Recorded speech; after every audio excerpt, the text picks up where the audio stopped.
दोस्तों आज का वीडियो कुछ खास होने वाला है क्योंकि आपके पास मौका है आईफोन 16 जीतने का, वो भी सिर्फ ₹1 में। तो जानने के लिए वीडियो को एंड तक जरूर देखना। छलावे की रात ट्रेन मुंबई से दिल्ली के लिए रवाना हो गई थी, पर काशी के माँ बाप को नहीं पता था कि उन्हें एक रात जयपुर में भी बितानी पड़ेगी, जो शायद उनकी जिंदगी की सबसे भयानक रात होगी। ये बात तब की है जब 14 साल का काशी मुंबई में अपनी फैमिली के साथ रहता था। काशी के माँ बाप रमा और संजीव दोनों दिल्ली के रहने वाले थे और वो दोनों शादी के बाद काम के सिलसिले में मुंबई शिफ्ट हो गए थे।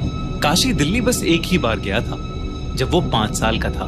बहुत सालों बाद काशी के पापा ने पूरी फैमिली के साथ एक ट्रिप प्लान की। वो अपने बेटे को दूसरी बार दिल्ली ले जाना चाहते थे ताकि वो अपने दादा दादी का घर देख पाए। मुंबई से ट्रेन रवाना हो चुकी थी।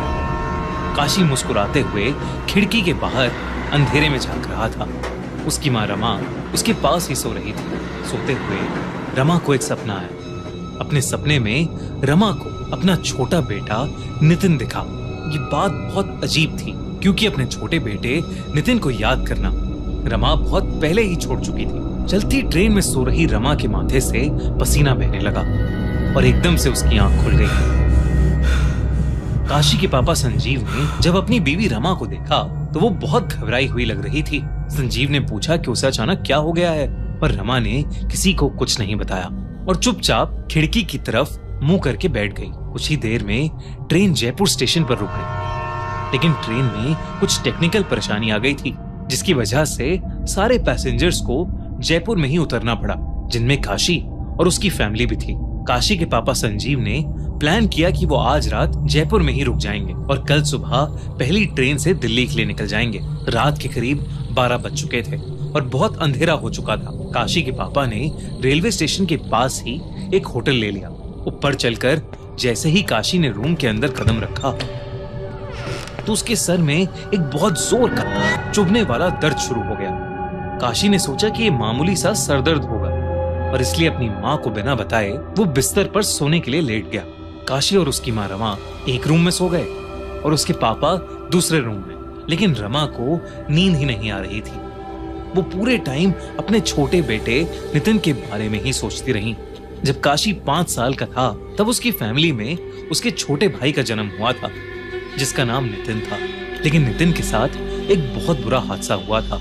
5 साल का काशी और करीबन 1 साल का नितिन अपने माँ बाप संजीव और रमा के साथ ऐसे ही ट्रेन से एक बार जयपुर जा रहे थे। काशी के पापा संजीव ने जयपुर से वापस लौटते हुए छोटे से नितिन को पूरे टाइम अपने हाथ में ही पकड़ रखा था। पर रात में करीब 2:30 बजे 2 मिनट के लिए संजीव की आंख लग गई। ट्रेन के छोटे से झटके से जब संजीव की आंख खुली तो नितिन उनके हाथ में नहीं था। ये देखकर संजीव ने जल्दी से रमा को नींद से उठाया और उसे सब कुछ बताया। फिर दोनों तुरंत नितिन को पूरी ट्रेन में ढूंढने लगे। वो अपनी आंखों पर बिल्कुल भी यकीन नहीं कर पाए जब उन्होंने नितिन को ट्रेन के खुले हुए गेट के पास बैठा हुआ देखा। किसी को कुछ पता नहीं था कि वो वहां कैसे पहुंचा। रमा और संजीव का दिल जोर जोर से धड़कने लगा और वो लोग जैसे ही नितिन की तरफ आगे बढ़े, ट्रेन में एक और झटका लगा और नितिन ट्रेन के बाहर अंधेरे में गिरकर कहीं गायब हो गया। रमा की ये देखकर चीख निकल गई। दोस्तों अब मैं आपको बताता हूँ कि आप सिर्फ ₹1 में आईफोन 16 कैसे जीत सकते हैं। जैसे आप जानते ही हैं 29 मार्च को टाटा IPL मैच है गुजरात और मुंबई के बीच। आपको बस मैच शुरू होने से पहले डिस्क्रिप्शन और पिन कमेंट में दी गई लिंक से My11 सर्कल ऐप डाउनलोड करके उस पर अपनी टीम बनानी है। ये देखो कैसे दिल्ली के जय कुमार प्रसाद ने थार जीती है, तो आप आईफोन तो जीत ही सकते हो। गिव अवे कॉन्टेस्ट को ज्वाइन करो और जीतो ब्रांड न्यू आईफोन 16।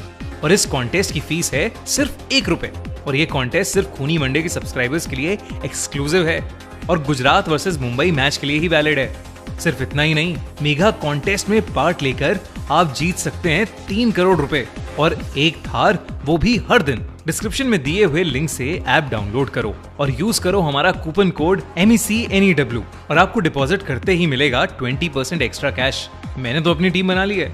आप भी गुजरात और मुंबई के मैच के लिए My11 सर्कल पे अपनी टीम बना लो। उन्होंने फौरन चेन खींचकर ट्रेन रोकी और बाहर निकलकर नितिन को ढूंढने लगे। लेकिन वो कहीं नहीं मिला। काशी उस समय बहुत छोटा था और उसके माँ बाप ने नितिन के बारे में उसे कुछ नहीं बताया था। साल बीते और काशी को नितिन के बारे में कुछ भी याद नहीं रहा। यही वजह थी कि काशी को अपने छोटे भाई के बारे में कुछ नहीं पता था। ये सब सोचते सोचते रमा की आंखों में आंसू आने लगे थे। तभी उसे अपने बिस्तर के नीचे कुछ हिलता हुआ महसूस हुआ। वो चुपचाप बिना हिले पता लगाने की कोशिश कर रही थी कि उसकी नजर दीवार पर टंगी घड़ी पर गई। रात के 3:30 बज रहे थे। एकदम से होटल के रूम का टेम्परेचर गिरने लगा और रूम में बहुत तेज ठंड हो गई, जबकि बाहर गर्मी का मौसम था। रमा को जयपुर की गर्मी में तेज ठंड लग रही थी। रमा को कुछ बहुत अजीब लग रहा था। तभी रमा की पीठ के पीछे से एक आवाज आई, माँ, माँ पीछे मुड़कर मुझे देखो ना, मैं हूँ आपका नितिन। रमा के कान में कोई बहुत धीरे धीरे उसे पुकार रहा था और पीछे मुड़ने के लिए बोल रहा था। वो आवाज सुनकर रमा की रूह कांप गई और डर के मारे रमा एक ही करवट में लेटी रही। रमा को ऐसा लगा कि जैसे उसका छोटा बेटा नितिन वाकई उसे पुकार रहा है। वो मुड़ने ही वाली थी पर रुक गई। रमा को कहीं से याद आया कि जब कोई आत्मा पुकारती है तो पीछे मुड़कर नहीं देखना चाहिए। कुछ देर तक आवाजें उसे यूं ही पुकारती रहीं, पर कुछ मिनटों बाद वो अपने आप बंद हो गईं। ठंड भी अब धीरे धीरे कम हो गई थी और उनके रूम का टेम्परेचर भी पहले की तरह नॉर्मल हो गया था। जब चीजें ठीक हुई तो काशी की माँ ने बड़ी हिम्मत करके पीछे मुड़कर देखा तो उसे वहां कोई नहीं दिखा। कोई था तो बस काशी। रमा ने देखा कि काशी का मुंह खुला हुआ है और उसकी आंखें ऊपर छत की तरफ देखे जा रही हैं। ऐसा लग रहा था कि मानो काशी का मुंह अटक गया हो। रमा ने काशी के माथे पर हाथ रख के देखा तो वो बुरी तरह तप रहा था। काशी को बहुत तेज बुखार था। रमा ने काशी को दवाई खिलाकर उसके माथे पर गीली पट्टियां रखी, लेकिन उसका बुखार उतर ही नहीं रहा था। फिर रमा ने दूसरे रूम में लेटे संजीव को उठाया और उसे सब बताया। जब रमा और संजीव वापस कमरे में आए तो उन्होंने देखा कि काशी जोरों से कपकपा रहा है। ऐसा लग रहा था कि जैसे उसे दौरे पड़ रहे हों। अचानक से काशी की आंखें सफेद पड़ गईं और वो हवा में ऊपर झूलने लगा और तभी किसी बहुत ही छोटे बच्चे की हंसने की आवाज पूरे कमरे में गूंजने लगी। कमरे की सारी लाइट्स जलबुझ करने लगी, वो लाइट्स भी जिन्हें कभी ऑन किया ही नहीं गया था। रमा और संजीव को कुछ समझ नहीं आ रहा था। संजीव जल्दी से होटल स्टाफ को चीखते हुए मदद के लिए बुलाने लगा। जैसे ही होटल का स्टाफ वहां आया वैसे ही काशी बेजान होकर बिस्तर पर गिर पड़ा और सारी लाइट्स ने भी जलबुझ करना बंद कर दिया। जब रमा काशी के पास गई तो काशी की आंखें बंद थीं। वो बिल्कुल भी रिएक्ट नहीं कर रहा था, इसलिए वो लोग तुरंत उसे पास के हॉस्पिटल ले जाने लगे। लेकिन जैसे ही काशी होटल से बाहर निकला उसकी आंखें अपने आप खुल गईं और उसका शरीर भी अब पहले की तरह तप नहीं रहा था। काशी को ज्यादा कुछ तो याद नहीं था, लेकिन उसने बताया कि उसे एक छोटा बच्चा अपने रूम की खिड़की पर बैठा दिखाई दिया था। उस रात रमा और संजीव काशी की ये बात सुनकर बहुत ज्यादा घबरा गए थे।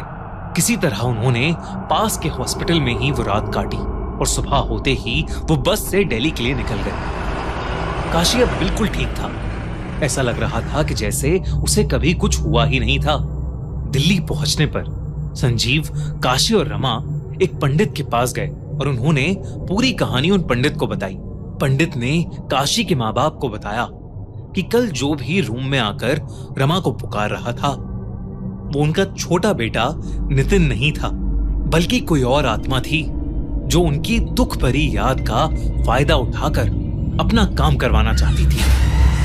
उन्होंने काशी के सर पर हाथ फेरकर मुस्कुराते हुए बोला कि अब उन्हें कोई परेशान करने नहीं आएगा। पंडित ने आखिर में काशी के माँ बाप को अलग से भी बोला कि उनके छोटे बेटे नितिन की आत्मा अब भी उनके साथ है और हमेशा उन तीनों की रक्षा करती है। दोस्तों, डिस्क्रिप्शन और पिन कमेंट में दिए हुए लिंक से My11 सर्कल एप्लीकेशन डाउनलोड करना ना भूलें, जिसमें आप जीत सकते हो iPhone 16 और मेगा कॉन्टेस्ट में 3 करोड़ तक जीत सकते हो। साथ ही साथ डिपॉजिट पर 20% एक्स्ट्रा कैश। मैंने तो अपनी टीम बना ली है, आप भी बनाओ और जीतो ढेर सारे प्राइजेस। दोस्तों, कैसी लगी आपको ये कहानी? अगर आपको ये कहानी अच्छी लगी तो जल्दी से हमारे चैनल खूनी मंडे को सब्सक्राइब कर दीजिए और हाँ, बेल आइकन दबाना मत भूलना